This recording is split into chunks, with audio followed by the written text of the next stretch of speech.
The rise of a philanthropist. Auxillia Mnangagwa's controversial ascent. Auxillia Mnangagwa, the First Lady of Zimbabwe, a woman who wears many hats, philanthropist, advocate, but behind the carefully crafted image, a more troubling picture emerges. One of power consolidation, of alleged abuses, of a hunger for control that echoes a dark past. Auxillia's rise to prominence has been swift. Since her husband, Emmerson Mnangagwa, assumed the presidency in 2017, her influence has grown. She has inserted herself into various sectors: healthcare, education, social welfare, all under the banner of her philanthropy. However, critics argue that her motives are far from altruistic. They point to a pattern of self-aggrandizement, of using her position to amass power and resources. Land grabs, forced evictions, the alleged silencing of dissent. These actions paint a disturbing portrait of a First Lady seemingly unaccountable to the people she claims to serve. The whispers started quietly. Concerns about her growing influence, her aggressive tactics. But as her actions become bolder, so too does the criticism. Zimbabweans, still haunted by the ghost of authoritarianism, watch with bated breath. Is history repeating itself? Echoes of Mazawi evictions and the specter of Grace Mugabe. Arnold Farm, a name synonymous with struggle, with displacement, with the brutal reality of land grabs in Zimbabwe. Thousands were forcibly evicted, their land seized, their livelihoods destroyed. Now the nightmare is returning. The name whispered in fear is Auxillia Mnangagwa, accused of orchestrating evictions for her own interests. The parallels to Grace Mugabe's reign are chilling.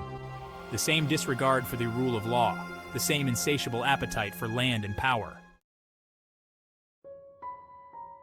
Rescued or removed. The plight of Harare's street children. The streets of Harare. A harsh reality for the city's most vulnerable. Children, orphaned or abandoned, forced to eke out an existence amidst the urban chaos. In 2019, Auxillia Mnangagwa, in a blaze of publicity, launched a campaign to rescue these children. Trucks descended upon the city. Children, some as young as 5, were rounded up, their pleas ignored, their fear palpable. Their destination? A remote children's home in Cheredzi, run by the First Lady herself. While presented as a humanitarian effort, the operation reeked of coercion, of a disregard for due process, of a desire for control masquerading as compassion.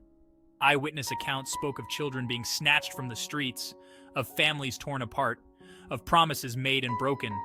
The children of Harare's streets are not statistics. They are not pawns in a political game. They are human beings, deserving of dignity, of protection, of a voice. Yet their cries for help seem to fall on deaf ears, lost in the cacophony of power and ambition. A wave of outrage is sweeping across Zimbabwe.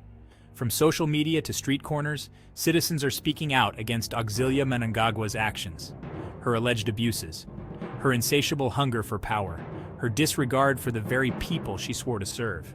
The comparisons to Grace Mugabe are inevitable. The former First Lady, once dubbed Gucci Grace for her lavish spending, became a symbol of corruption and impunity. Now many see a similar pattern emerging with Auxillia. The same tactics, the same ruthlessness, the same iron grip on power. Opposition leaders, activists, and ordinary citizens are joining voices in condemnation.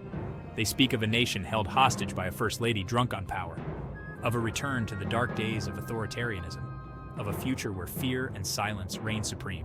The world watches. Will Zimbabwe succumb to the siren song of tyranny once more? Or will the people rise up and demand accountability? The answer for now remains shrouded in uncertainty. But one thing is clear: the fight for Zimbabwe's soul has begun.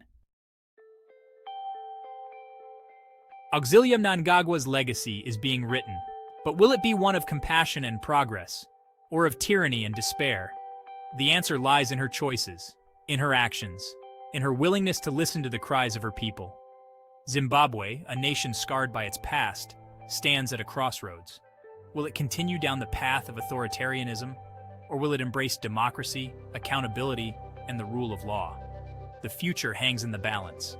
One thing is certain: Auxillia Mnangagwa's influence will continue to shape the destiny of Zimbabwe. Whether for good or for ill, only time will tell. But one thing is clear: the world is watching. The hope for a brighter future remains. A future where the rights of all Zimbabweans are respected. A future where the echoes of oppression are replaced by the sounds of freedom and justice. A future worthy of the sacrifices of those who came before.